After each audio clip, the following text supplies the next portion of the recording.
Hello, everybody. My name is Daryl Hewells, and I am going to be presenting for you today.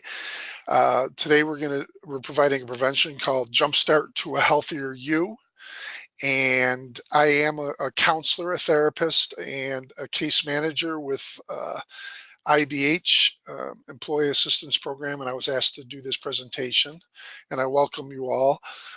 There is a section where you could ask questions on the right in the panel. So if you do have any questions during this, then then you can put them in there. Somebody put in there, is there audio? Brenda, I'm not sure if there's a way for us to respond to that or fix that. You should be hearing me, um, and I hope you're hearing me.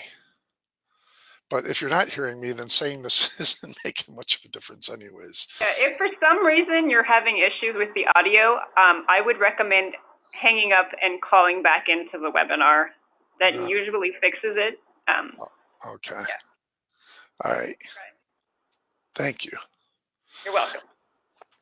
All right. And so if you have any questions, put them in there. I may try to tackle some of them as we go, but if not, I'll try to catch them at the end. And we have more people coming in, but we're going to get going here and we'll just get started. You can go to the next slide. So today we're talking about Jumpstart to a Healthier You, and these are our objectives today. We're going to talk about why, identifying your why, and I'll get into that a little bit more in a second, but it's a critical question. We're going to talk about really taking control of your own destiny in terms of your health and your own health care.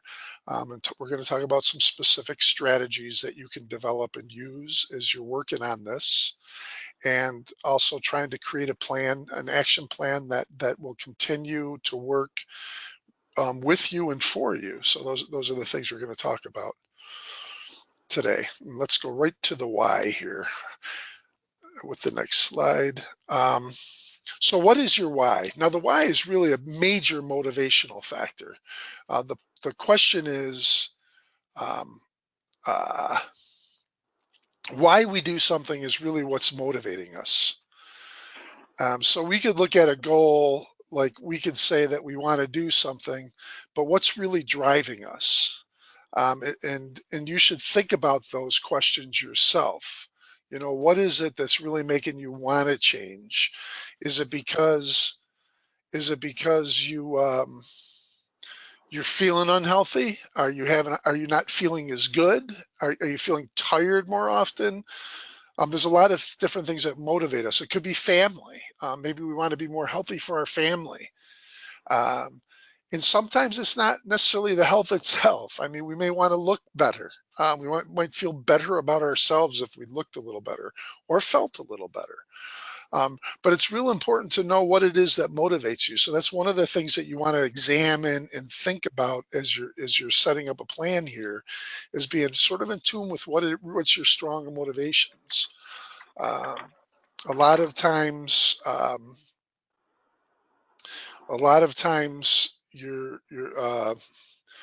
well, part of what you want to do is you want to connect this to the emotions that you have, because our emotions that really drive us, those are what's going to help. Those are the things that are going to help us to really be able to push forward and tap into what's pushing us and what's motivating us.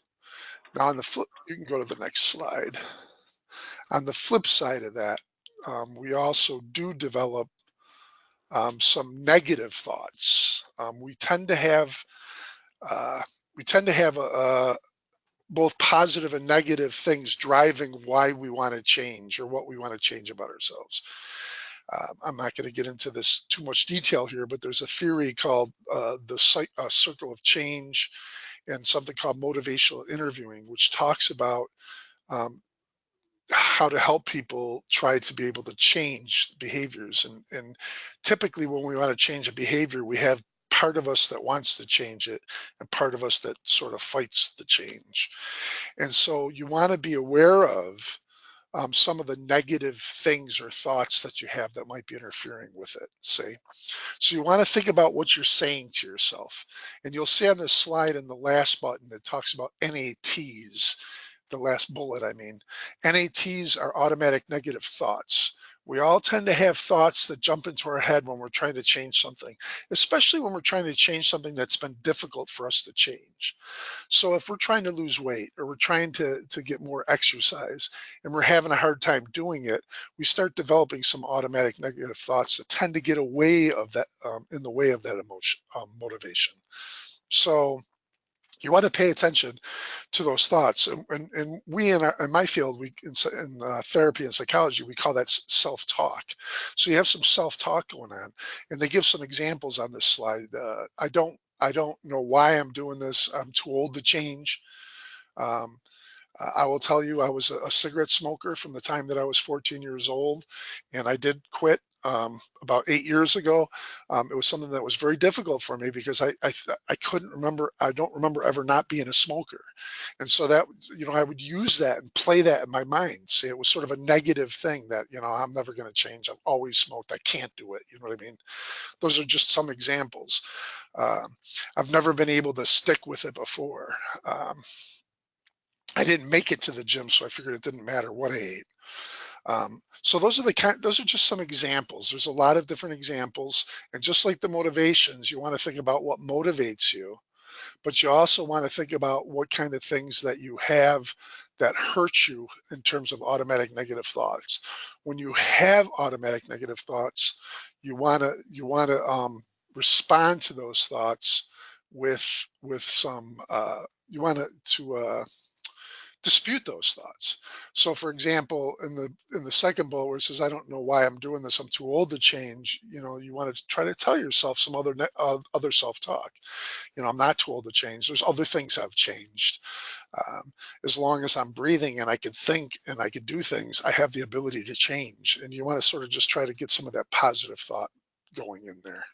And we could spend a whole lot of time on that. I don't want to do that, but that's something that's important for you to think about.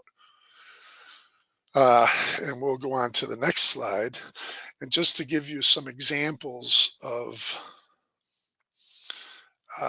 some statistics, 1 out of 3 Americans is predicted to have type 2 diabetes by 2050.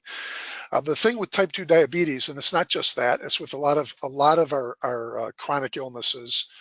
Um, most of them can be changed and prevented. Type 2 diabetes is one of those.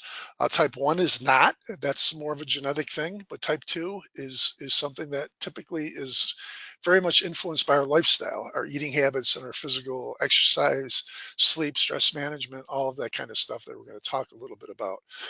And this second bullet is an amazing bullet to me. And I don't know a lot about the statistic behind it, but they say that today's generation of children is the first in history expected to live shorter lives than their parents. And that's a very sad thought, to think that. But a lot of that is, I think, based on the idea that um, they're having more and more problem with children's health because of eating habits and lack of exercise, and a lot of different problems are developed because of those things. And again, about 80% of chronic disease could be prevented or reversed through lifestyle changes. We do have the ability to change things. Now, it's not everything. Everything is not. There are issues. Definitely genetics and those kind of things play a part. Um, but we also have some control over our lives. So we don't want to focus on what we don't have control over. We want to focus on what we do have control over. So it's easy for us to think about. Well, to give an example, somebody could eat really well, and they could take care of themselves and exercise and still end up having a heart attack or heart disease. Another person could not take care of themselves at all and end up living a really long life and never have any problems because of genetics and other factors.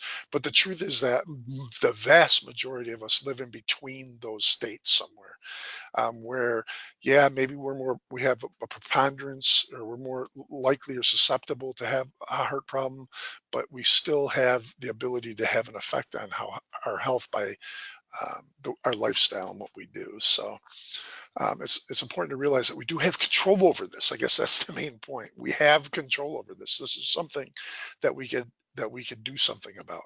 So, and with the next slide, you'll see that there was a group of people that they did a study, and the study was on what they did is they looked at countries that people tended to live longer, over 100. They sent people out and did studies in different social, across the globe, different societies where people were more likely to live into their hundreds. And what they did is they looked at some things that these countries had in common. Now, these countries were called the blue zones. That's where, and I'm not sure where the name comes from, but that's what they called it, the blue zones. And they looked to see what these countries had in common. And some of the things that they saw in this study were that the people were more likely to eat mostly whole foods and plant foods. In other words, they ate fruits, vegetables that were right from the ground, whole grains, very little amounts of processed foods or meat.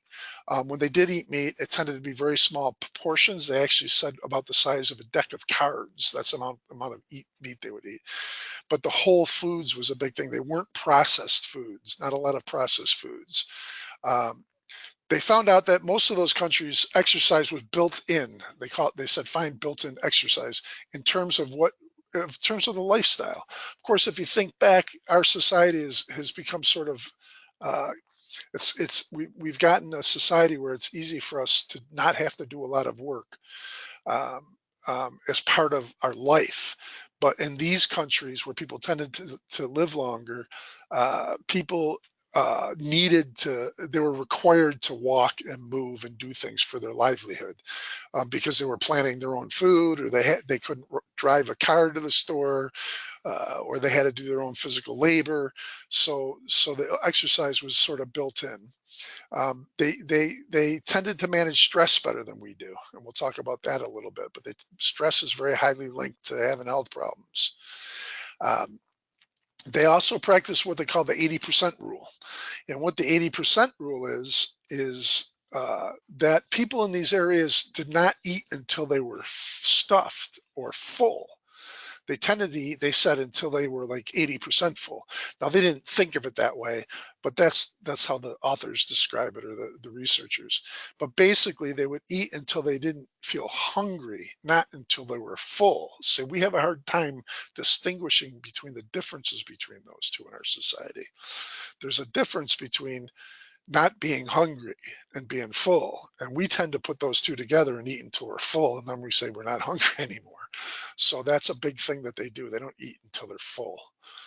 They just eat until they're not hungry. And they also have very strong social connections. This is a major thing in all of healthcare they found, is having strong social connections. And so the strong social connections have been linked to being able to live healthier and longer and that kind of thing too. So these are just some things to focus on and think about. And so we're going to talk a little bit about some of these things in more detail. But so being healthy, this is what they've learned from people that have cultures and societies where people tend to live longer than they do in other cultures. And with that, we'll move on to the next slide. We're going to talk a little bit about the healing power of whole foods.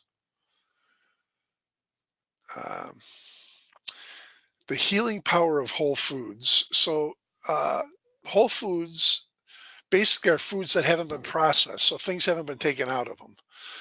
Part of the problem in our society, we process all of our foods for different reasons, and we'll talk about some of those. But whole foods are packed and filled with phytonutrients that are very useful in helping to prevent disease and just to provide a really healthy, physically healthy life. Um, Chemistry, physiology, and biology. Um, they do help to prevent disease, and we want to talk about whole foods because in whole foods, like they give some examples of some good whole foods, like fruits, vegetables, whole grains. And we're going to talk about that a little bit more in detail because there's a lot of misperceptions about foods that are whole grains. Legumes, nuts. They say eat a rainbow of colors each day, trying to get a little bit of all the different kinds of foods in there. So all of these foods are important. Fruits are very good for us. It's the natural sugar. Um, um, Vegetables also super important sources of nutrients and vitamins and that kind of thing. The whole grains, and we're going to talk about that a little bit more because there's some whole grains and then there's refined grains, and then um, your legumes, beans, peas, lentils. There's those, these all have a lot of health to them. And let's go to the next slide. I'm going to talk a little bit about whole grains and not so whole grains because that's a common issue. And a lot of our foods are pretty processed. So it's like, so what do you do with that? One of the things you want to do is you want to look at what's in the food to know if it's whole or if it's processed. There's a couple tricks. One, the least amount of ingredients is typically the best. The more ingredients that are in something that you buy, usually the more the more likely it's not going to be as healthy. Um, and these are things that you sort of want to look for on this slide that are not good. Okay. Fats, obviously, you want to be aware of the fats that are in your food, and we do always have some fats. And there's different fats that are worse than other fats. But you want to be aware of the fatty foods. There's hidden sugars. They say that you should avoid more than 12 grams per day of sugar. Some of the hidden sugars are listed on the slide: corn syrup, brown rice syrup. They have a lot of different hidden sugars and sweeteners. The malt barley, the barley malt. Some of that stuff sounds like, oh, that might be good. Um, there are some sugars substitutes that are good if you're going to do sugar substitutes. You should avoid the ones that end in the OL and the OSE. You've seen them, usually tons of things. Um, Obviously, whenever you're looking at the ingredients, the things that are listed first are, and this is a pattern in our country, the things that are listed first are the ones that are highest. There's the most of that in there. So when you see sugar, some kind of sugar or fructose or something on the top of the list, that means there's a high amount of it. Things that are listed last are least. So if there's going to be some things, it's best if they're listed last. And I was going to say there are some sugars that are good sugars, high quality honey, for example, or maple syrup that has been minimally processed are good. Like if you're looking for sweeteners and such, but you do want to stay away from a lot of the sugars are really not good. It's a major thing to watch out for. Again, fats too. There's trans fats, saturated fats, hydrogenated fats, tropical oils. There's a lot of different things. Fats do cause a lot of problem, but the worst ones are the trans fats. They are the worst offenders. Um, but those are things to watch for. So being aware of your ingredients and that kind of thing. Let's go to our next slide, please. Talking about the wholes in whole grain. The reason this is talked about is because a lot of people put things on their packages that make it sound like they're whole grain and say, I didn't know any of this. But anything that says enriched has been processed. Anything that says fortified has been processed. That means there's been changes to the food and it's not as healthy for you. Now, see, enriched sounds like it's a healthy thing. I would have thought enriched means they added good things to it, so therefore it's healthy. But that's not really accurate. The best foods are not, and they don't have these labels. Wheat flour or 100% wheat are not necessarily good things. Those are misleading too. Another one is made with whole grains. In other words, that doesn't mean it is whole grains, but it's got other stuff. But you could put a little bit of whole grain in something and say made with whole grains. It's got a lot of bad stuff. So again, your focus is to look at the ingredients. Um, you want to see the first grain, the first thing in the ingredient should say whole grain, something to that effect. You're looking for things like bran. Um, well, and see what happens with the grain when they process it is they take parts of the plant away, and that's or the grain away, and that's part of the processing. And they really remove a lot of the nutrients and such. So that's why that's important to watch for those things. Um, bleached flour, all of those kind of things. You should look again for, if the first ingredient is wheat flour or enriched flour, it's probably not as good as they're making it sound. Those are kind of examples of that. Um, so anyways, and sometimes it's not easy to see, but looking at ingredients, again, the less ingredients you see, natural types of whole grains you want to look for is like oats and brown rice, barley, that kind of stuff. So those are important. So that's important in terms of looking at the food that you're eating and the kind of foods that are healthy for you. You can move on to the next slide.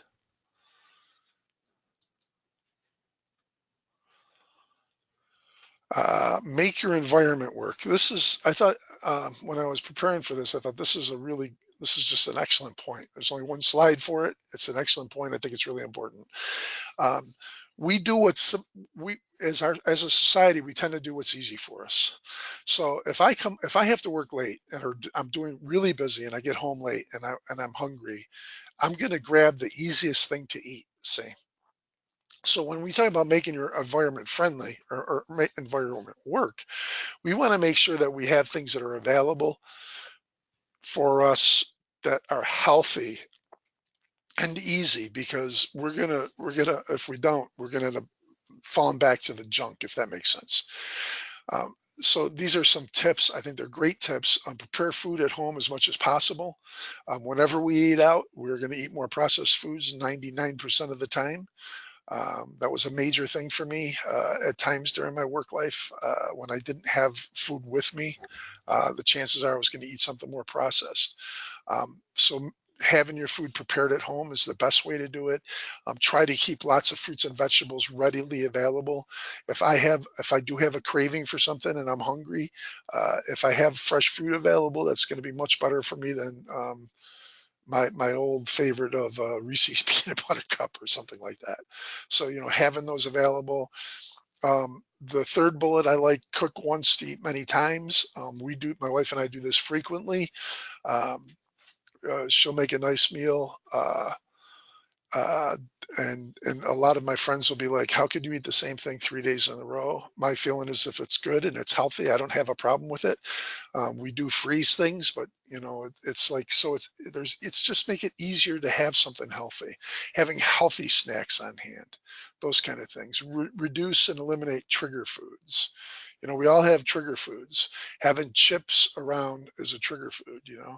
They actually make junk food actually is made by putting stuff in it that is not good for you, and it tends to make you want to eat it more.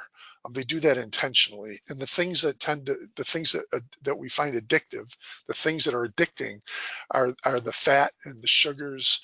Those are the kind of things that our brain, they call it. They actually have an effect on our brain. They make our brain feel good. They give us a feel good feeling, sort of like doing a drug or something. So those kind of foods you really don't want around, because once you start eating something like that, there's a tendency is to keep eating it. So you want to keep that stuff away. And we can go to the next slide.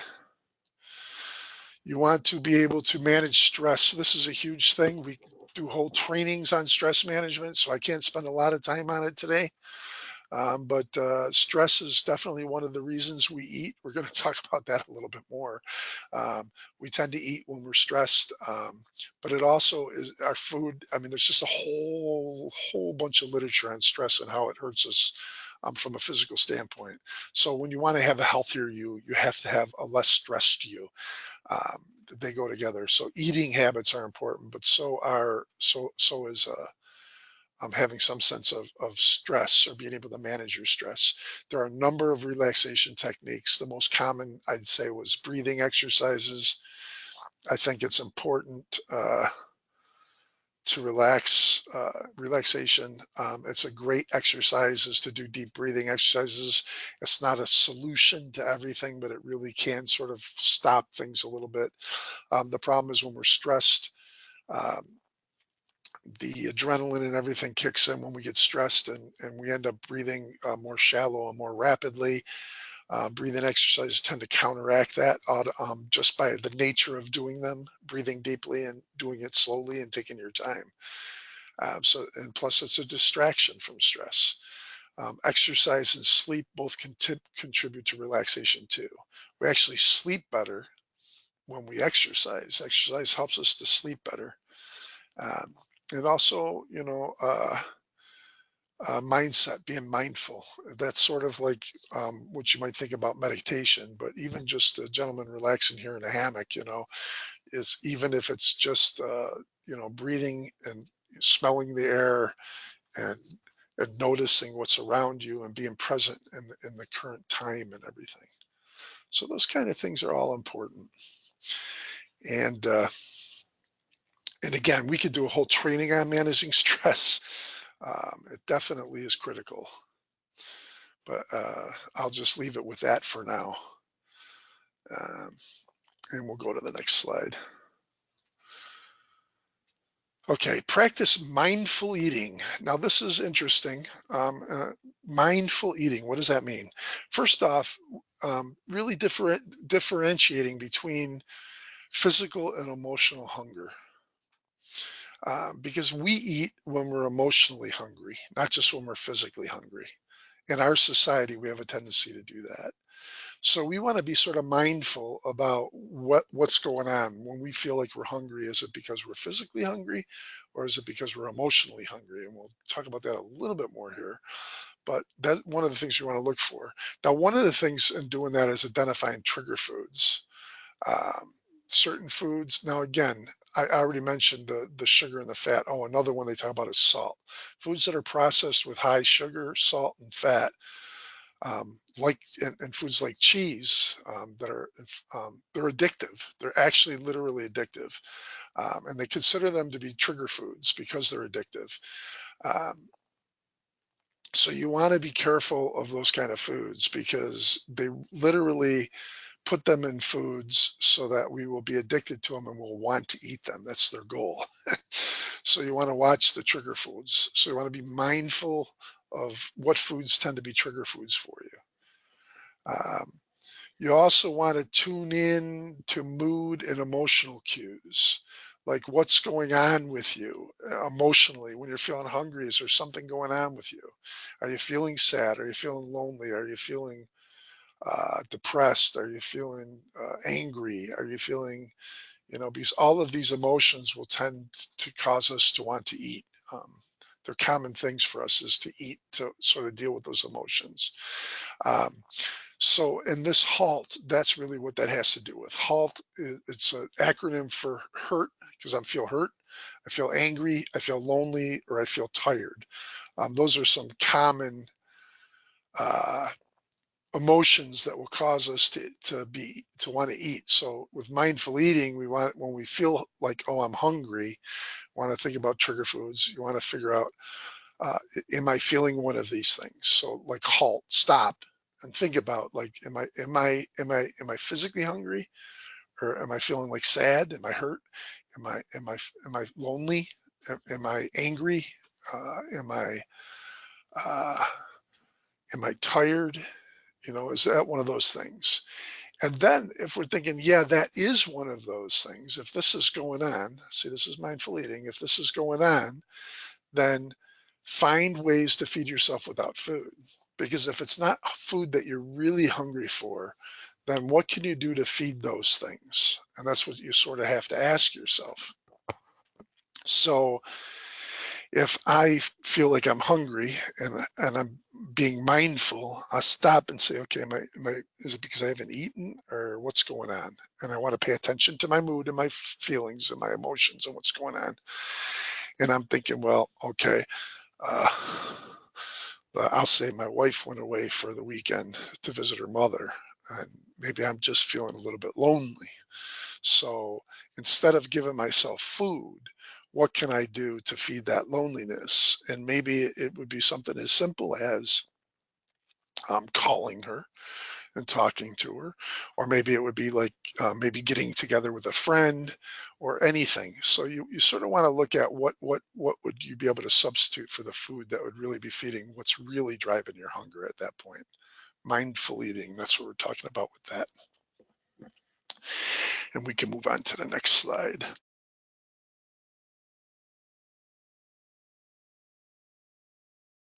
This is huge. Keep moving.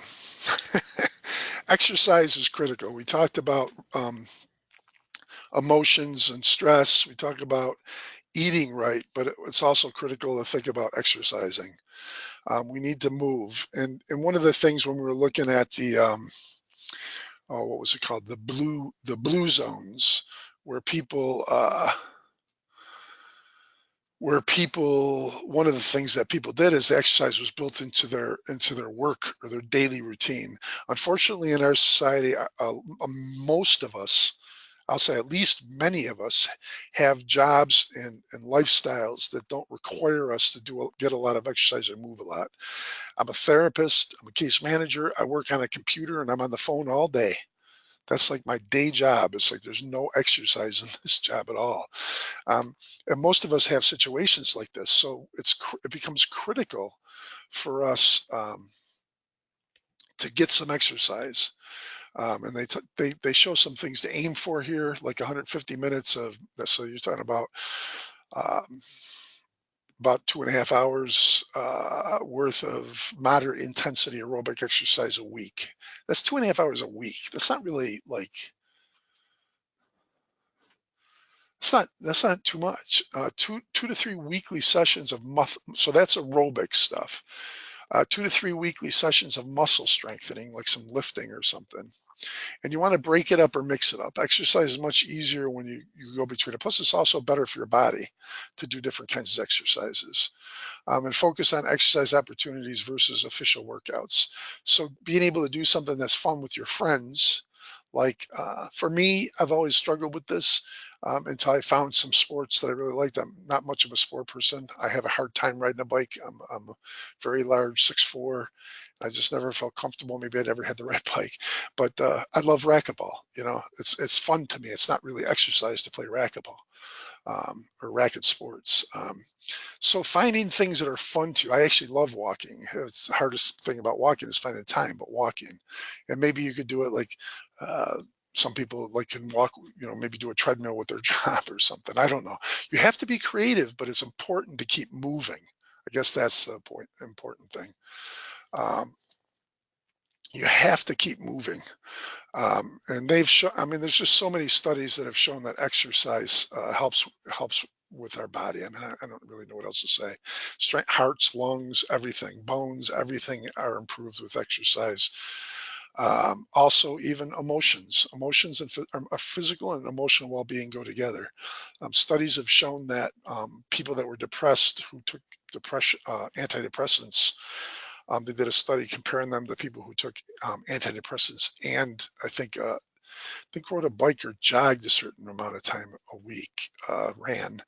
Uh, there was a drastic improvement in the depression, the decrease in the depression for the people that did exercise and took their medications. So I mean, there's just so much evidence to show that. So it's critical. Let's go to the next slide, please. This next slide is interesting to me. I like this a lot. Sitting disease. And this fits for me. I think that's why. Um, for my job, sitting is something that we do all the time. I worked in an office with cubicles. We all had cubicles at the employee assistance program, and we started putting signs up because one person was read a study that even if you just stand, that it improved health and increased chance of a longer life just standing. So we put signs all over our office that said "Stand or Die," actually, to remind us to stand. And now I actually have gone out and purchased a standing desk, so that I'm standing while I'm working. Uh, it's just so important. Not if we sit, sitting is a problem.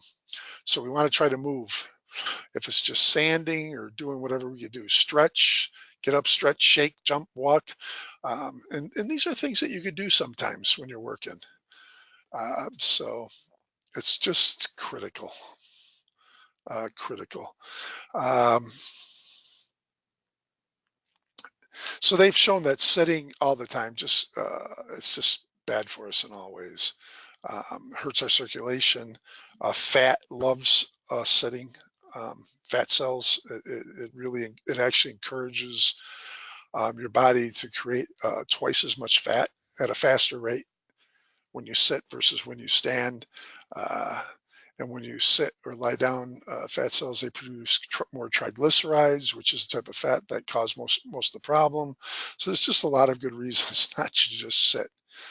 And I know that a lot of us, again, have jobs where we sit. And so it's important to sort of remind ourselves to stand, stretch. There's no reason we can't do that. And if you can, to, even like I talk on the phone, but there's no reason I can't stand and talk on the phone.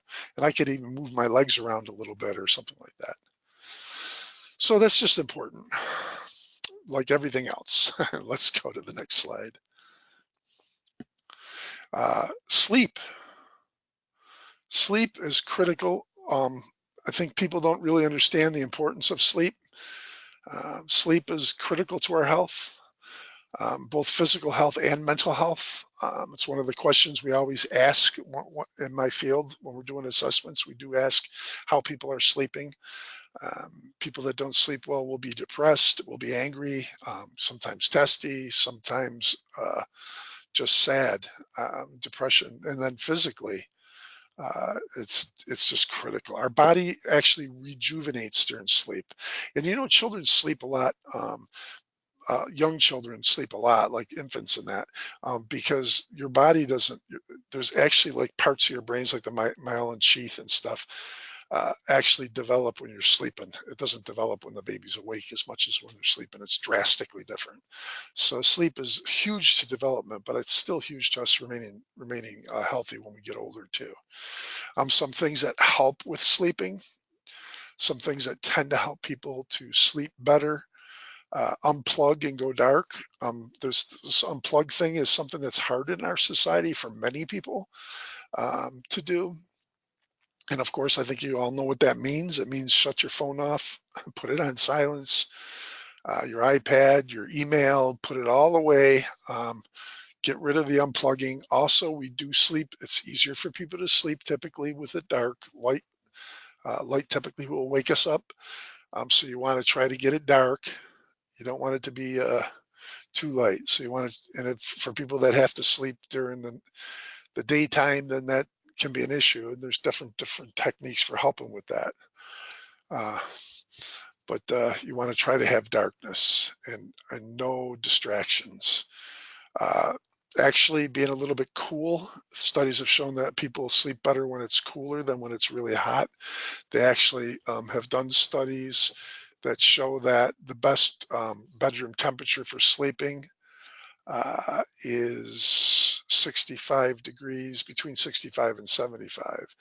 But and also you want to pay attention to how you feel under the covers. Having cool sheets helps trigger a drop in your body temperature, and that signals the body to produce melatonin, which induces sleep. Did you get that?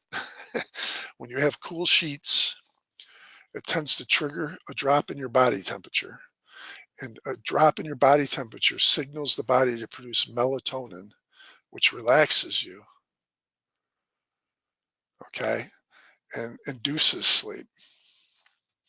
Um, that's another reasons why, like, even taking a warm bath or a hot shower before bed can be helpful too, because it will temporarily raise your temperature, and then when you get out of the shower, it lowers it, and it causes that same thing. Just some tips, a couple little tips for helping you to sleep better if you have problems. They say as far as caffeine, you want to avoid caffeine at least. You probably should not have caffeine after 2 p.m. Seems like it's really too early because you're not done working yet. But to really get it out of your system, if you're a caffeine drinker, you should try to avoid it early because it takes a while to get out.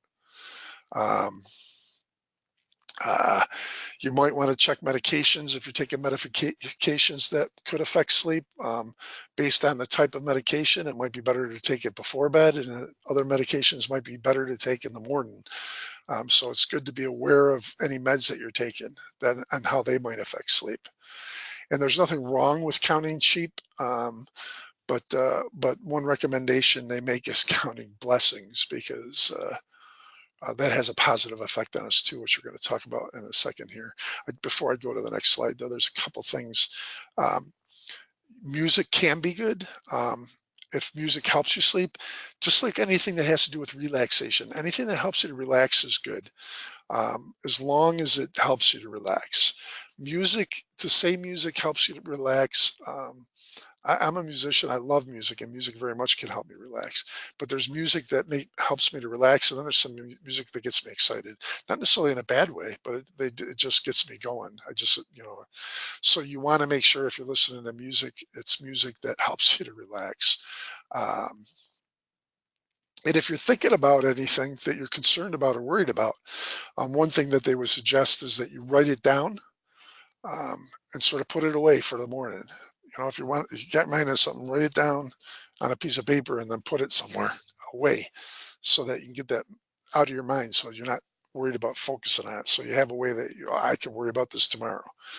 Um, and again, there's relaxation techniques like the breathing exercises I talked about earlier.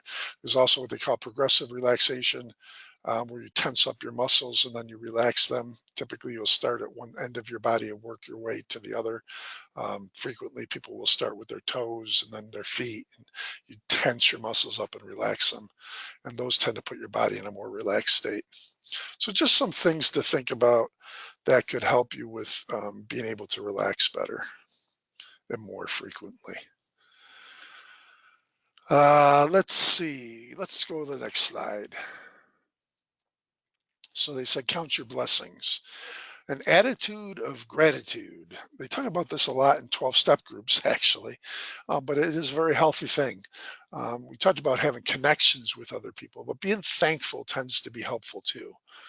Um, and there's a lot of advantages for us to be thankful and to look at what we have to be thankful of. Studies have shown that having an attitude of gratitude has the following benefits that are listed on this slide.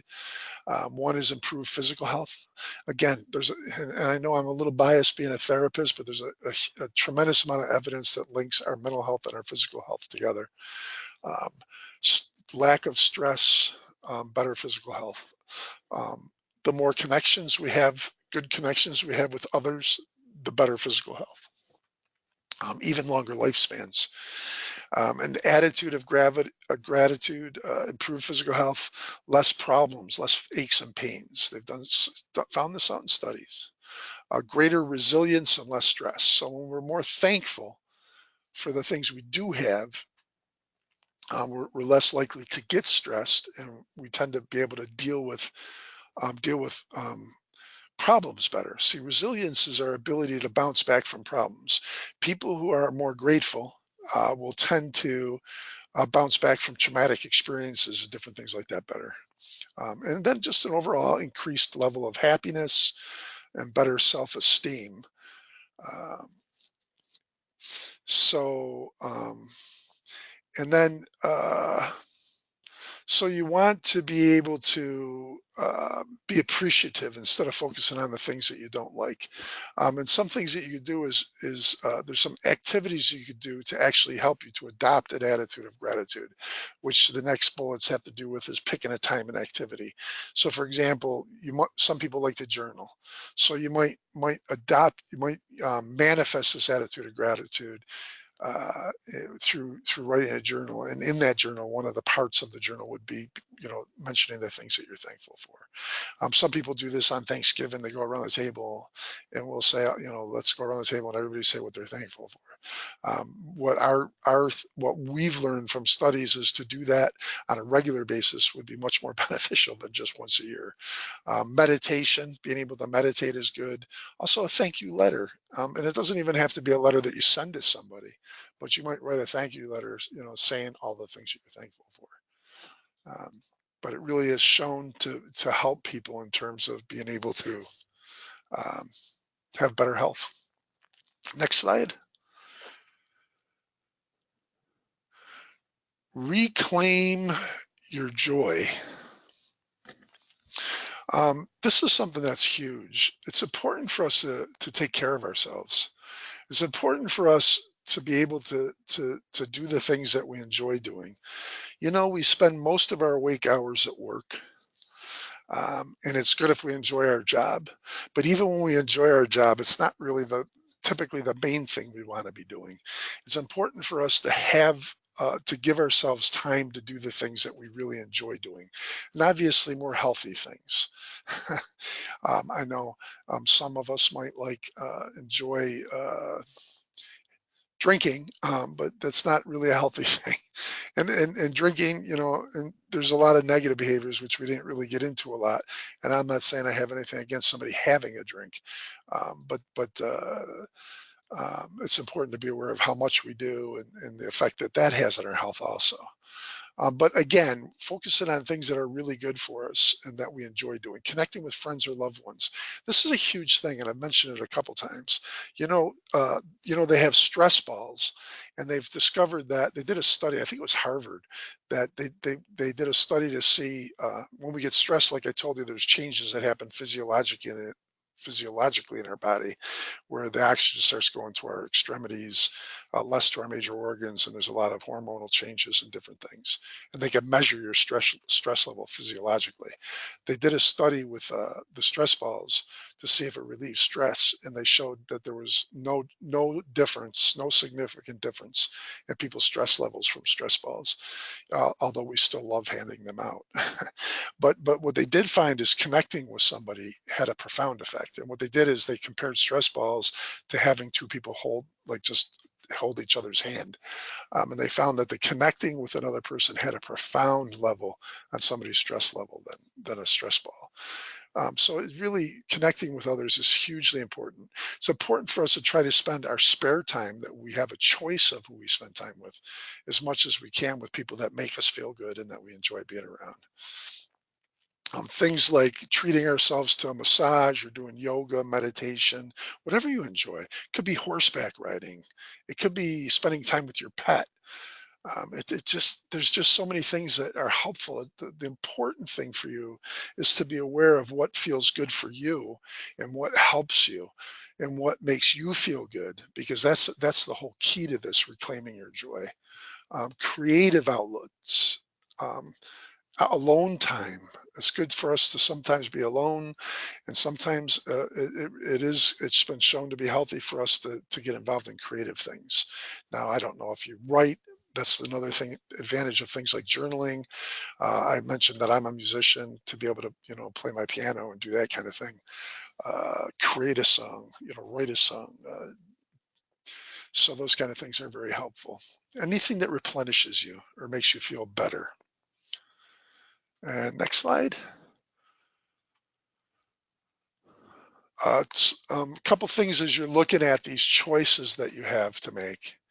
One is that you take small bites. Don't try and this is something that I've had a battle with my whole life, trying to be like all or nothing, and learning that I don't have to be all or nothing. I need to, take small steps, do small things at a time. Um, so pick one or two small steps to start. Don't make it like, okay, I'm going to start jogging 20 miles a day, and I'm going to not eat any food with any fat, trans fat, whatever, whatever you're doing. It's like don't try to make your life change, because you don't want it to be like something that you're thinking about. How do I want to word it? You don't want it to be something like you're on a diet or something. See, that's one of the things they say it's not really helpful. What you want to try to do is change your lifestyle. And by changing your lifestyle, you don't want to try to do it all at once, because that very rarely works. So think about something that you might do, small steps that you might do. Okay. Um, so if I'm going to start walking, I'm not going to necessarily walk every day for an hour a day. Even if it's starting with like walking every other day for 15 minutes, 20 minutes. I'm just giving examples. It depends on where you're at and what you're doing, but making the small steps is critical. Consider linking them to another habit. Um, I mentioned I'm a musician. I like to play the harmonica sometimes. So I can walk and play the harmonica at the same time, make it part of that. That's, again, I'm giving an example. It depends on what your loves are and what your sports are, or your pleasures or your habits. Be patient and kind to yourself. Give yourself time. That's critical. Um, so take it slow. Don't try to rush it all through. And most importantly, give yourself credit, you know. We all have a tendency to be harder on ourselves than we are to other people. I work with people all the time, and they're like, "Oh, I should do better." And then if I say, "Well, talk about someone they love or their family," they're like, "Well, no, they shouldn't have to do that." So we need to be able to give ourselves credit sometimes. Give yourself a reward for doing taking one of those small steps, and don't make the reward something that's the opposite of your goal. Make it something that you enjoy, but that's still healthy. And next slide. I know we don't have a lot of time left here. Invest in your health account. Talk to your doctor about your health. Get to know your levels. This is something I've been trying to do more. I think a lot more people do some of this with the new smartwatches. Will keep you can check your blood pressure or some of this others, a lot of different things with some of the new technology. But get to know your levels, talk to your doctor, make sure you do your regular screens. If you feel like it would be helpful, consider talking to a nutritionist or a health coach or a fitness coach or anything, um, and try to identify what resources you're going to need to help you get through. And then, of course, make a plan. And again, don't make it all at once, but make a plan that you could sort of stick by, and something that's doable, and has a progressive, where you're getting, maybe doing a little bit at a time, but getting more and more, and working and have set goals that are easy to say, yeah, I did that. Yeah, I did accomplish that. Things that you could, that you really could say, yeah, I'm doing well. I did that, if that makes sense. And next slide, a little bit of quiz. You could post this in the questions area if you want. Uh, I don't know um, if you want to post the answer in there, but let's just sort of go through this and ask you just sort of going back over some of the rehashing a couple of things we talked about. What does it mean to practice mindful eating? Does anybody remember what that was? Mindful eating. Not going to worry about you. Identify triggers. Perfect. Yeah. Okay. I was going to say I might wasn't going to. I was going to see what somebody said, but yep, that's one of them. I don't know if I'm seeing all the questions in there. Seems like some of them are hidden. Triggers. Tune into mood. Halt. Yep. Exactly. Yep. It had to do with the emotion stuff. Exactly. Trigger foods. The halt was the emotions, tuning into your moods and emotions, and hurt and anger and those kind of things, and find ways to feed yourself without food. Yeah, exactly. You got that. What are a couple common traits of people living in blue zones? Common traits of people living in blue zones. Those are the countries where people tended to live longer. Practice, yeah, they're going by fast, but yeah, 80%. The whole foods, yeah, yeah. Practice the 80% whole foods, built-in exercise. Yep, very good. Manage stress. Yep, you got them all. Describe your biggest takeaway from today's session, and/or one small thing. What's one small change that you might think about making after today's session? Anything that you might think about, or the biggest takeaway that you have, if you wanted to share that?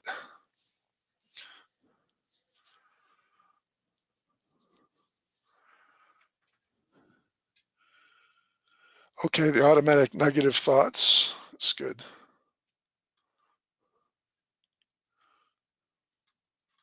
Oh, there they are. Better sleep. Halt. Okay. Yeah, that's sort of scary. The kids might not live as long as us. That's definitely scary. Better sleep. They got a lot of stuff in here. Healthy, balanced eating, incorporating exercise to a daily routine. Yeah, there's some good things in there. Reclaiming your joy. Yep. All right, you guys got some good answers. List of activities. Yep. Emotional. All right. Yep. All right. Very good. Next slide. I really appreciate everybody and all your questions. Just as we get ready to go, just a couple things emphasized. Again, don't try to do all or nothing. That's just really not worth it. You're going to end up feeling like you failed. Take the small steps. Just think about what's the next healthy step. Focus on additive versus deficit. What that means is focus on what you will give yourself in this project of changing versus what you're taking away. So it's easy to say, oh, I can't eat these anymore. I don't want to eat these anymore.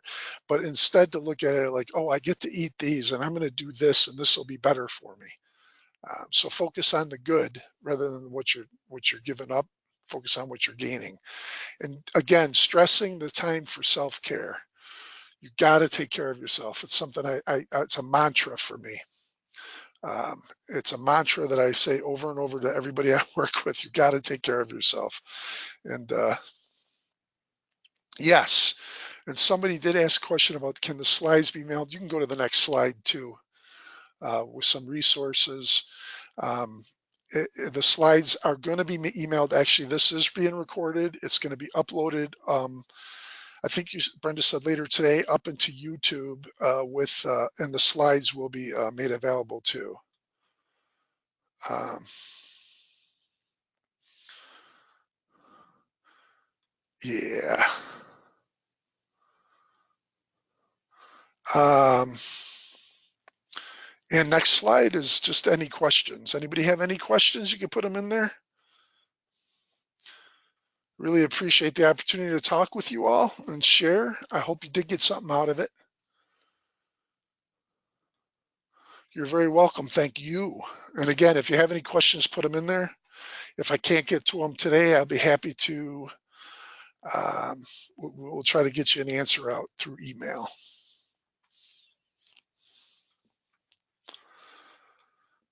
Thank you.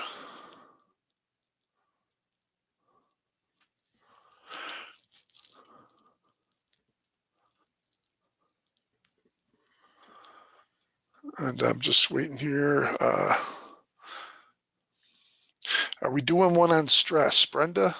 I don't know if you have anything planned for stress coming up.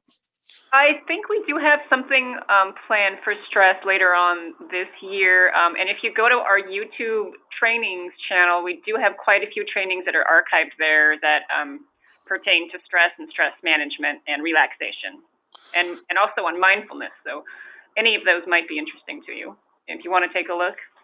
Yeah. And then somebody had a question. Did we say the slides will be emailed to them? The slides will be emailed later on this afternoon, and I'll include the link to the archived recorded webinar from today as well. And let's see, it says, is the pop quiz the last page of the presentation? It actually was about fourth from the last. There was the trying it all together, the resources, and then the questions one right here. But it was pretty close to the last, yeah. But those will be emailed to you so you can see that too. How are these webinars announced? Someone asked.